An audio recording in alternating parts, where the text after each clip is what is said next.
Առանց ուղիղ սրտի դուք չեք կարողանա հսկել նրա կոչումը։ Ձեր կենտրոնացումը պետք է լինի Աստծուն ճանաչելու բարձր կոչմանը հասնելը։ Սխալ կենտրոնացումը կհանգեցնի սխալ արդյունքների։ Փիլիպպեցիների 3:13-14-ում Պողոսն ասում է. «Եղբայրներ, ես իմ անձը չեմ համարում, որ հասած լինեմ, բայց մեկ բան կա. ետևի բաները մոռանալով դեպի առաջի լինողներն եմ ձգտում, հետևում եմ դեպի նպատակը, Աստծո վերին կոչման մրցանակին, Քրիստոս Հիսուսում»։ Որպեսզի մեր կյանքում հասնենք Աստծո վերին կոչմանը, առաջին հերթին պետք է ընդունենք այն փաստը, որ մենք դեռ չենք հասել դրան, որ կատարյալ չենք և պետք է շարունակենք փոխվել ու աճել։ Մեզանից շատերն իրենց կյանքում հասել են այն հարմար վայրը, որտեղ մենք ուղղակի փորձում ենք պահել և ոչ թե պայքարել առաջ գնալու համար։ Այսպիսի մարդիկ սահմանում են իրենց սեփական չափանիշները, համեմատելով իրենց ուրիշների հետ կամ այն բանի հետ, ինչը համարում են ընդունելի։ Այդ ժամանակ նրանք դադարում են որոնել Աստծուն, այնպիսին, ինչպիսին նա կա, և սկսում են շահ հետապնդել։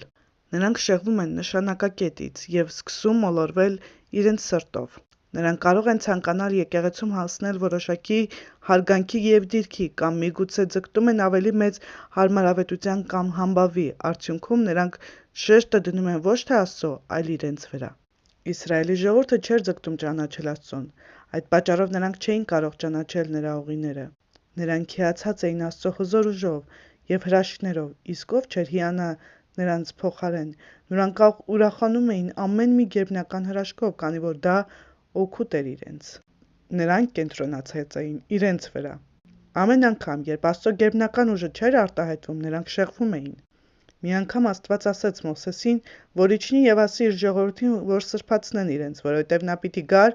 Սինա լեռը, խոսելու նրանց հետ այնպես, ինչպես որ խոսում էր Մովսեսի հետ։ Բայց երբ այդ օրը եկավ, և Տերը իրեն հայտնեց ծխով և ամպրոպով, ժողովուրդը փախավ։ Ելք 20:18-19 խոսքեր։ Նրանք ասացին Մովսեսին. «Դու խոսիր մեզ հետ, և մենք կլսենք, բայց Աստված թող չխոսի մեզ հետ, որ չմեռնենք»։